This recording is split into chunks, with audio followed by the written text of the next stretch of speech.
Okay, this is Chapter 2 of Dennis Wixom and Tegarden Systems Analysis and Design with UML, 5th edition. And here's a list of the things that we want to try and get out of this chapter. I suggest, here's a list of the things we want to get out of Chapter 2. And I suggest that you read it. I'm not going to read it out to you. So this is primarily about project management, right? That's what the Chapter 2 title is. And there's lots of ways we can manage a project, but the ultimate aim is we want to try and get the project done, or maybe even decide to do it in the first place. So the first thing is we've got to identify the project, who's going to do it, and it's driven by the business or the organisational needs. You need a project sponsor who believes in it and has the authority to be able to push it forward. There's two pieces to business value. There's tangible value. How many dollars can we make out of it or save out of it? And there's the intangible value. There's things not measured in dollars or not even necessarily quantifiable that we want to be able to improve. And the first piece is the system request. This is a high-level document, and I've put together another video about the system requests. I'm not going to talk about these in any detail. So we're going to find whether the project is feasible. We do a feasibility analysis. What are the risks? Can we mitigate those risks? What are the components? The components are the technical feasibility. Can we build it? The economic feasibility. Should we build it? And the organisational feasibility, will they use it? So technical feasibility, are the analysts familiar with this part of the business? Is the technology familiar? Is the project size small enough or big enough to fit? And is it compatible with everything else we're doing? Economic feasibility, we've got to identify the costs and benefits, assign values to them, do the cash flow, and then generate either the net present value, the return on investment, or the break-even point.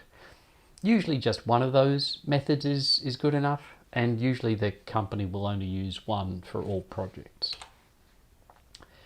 And I'm not going to go through the formulae there, but they're the formulae that we can use for determining value. And here's an example spreadsheet that goes through, 1, 2, 3, 4, 5 years of development and running costs and benefits, and we can see what the return on investment is 24%. Break-even point is 3.63 years, as you can see down the bottom there.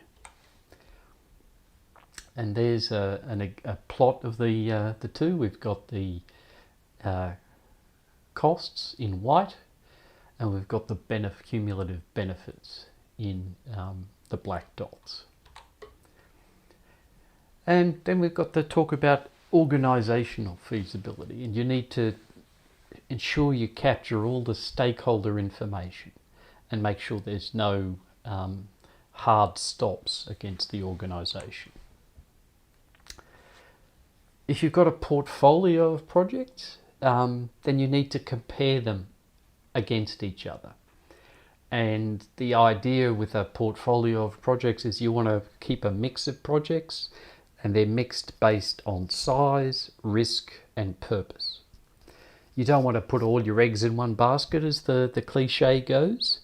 You want to be able to improve different aspects of the operation with different or varying levels of possible success or possible improvement. There are lots of project management tools. This course isn't really about project management. If you want to do project management, there is a separate course about that. It used to be called SW321 or SW421. I don't know what the new number is under the new numbering scheme. But there are a variety of tools, work breakdown structures, network diagrams, PERT charts, etc. One of the key parts of project management is effort estimation. And effort estimation is in some ways more of an art. You can make it more of a science, more predictable, but you need data in order to do it. So the sooner you start collecting that data in your experience, the better. And this, we will try and go through the use case estimation example once we've got some use cases to try it against. But it basically lets you given that you've got the requirements, it lets you generate an estimate of how long it's going to take for the project to be done. There's also part of that estimate is the technical complexity factors and the environmental factors. And then at the end, this one has a person hours effect of 666.75 person hours. So that's it's a reasonable project. So once you've got an idea of that you're going to go ahead, you need to have a work plan. And this is a list of the things that need to happen, and you can collate that list of things in different ways. Right, the main usual way of figuring it out is the work breakdown structure, which will show you what's happening when. The trouble with any software project is that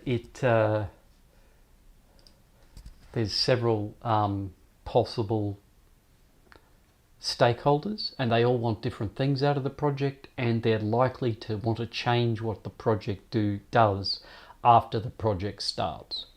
This will always happen because you always come across something extra that you need to do or different that you need to do.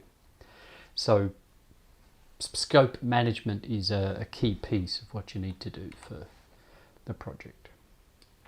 You also got to staff the project. Do you have people who know how to do it? Do you need more people? So that's a key piece. You need the team to gel, right? They need to work well together and be respectful of each other. Once you've got the estimate of how long it's going to take, you'll be able to figure out how many people you might need and all the extra pieces as well, the project managers, functional leads, technical leads, and you need to do something about interpersonal skills.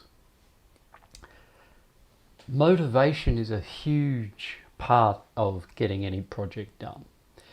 You need everybody to be engaged, you need everybody to want to move the project forward, and there's lots of things you can do to make that happen. This is just a short list.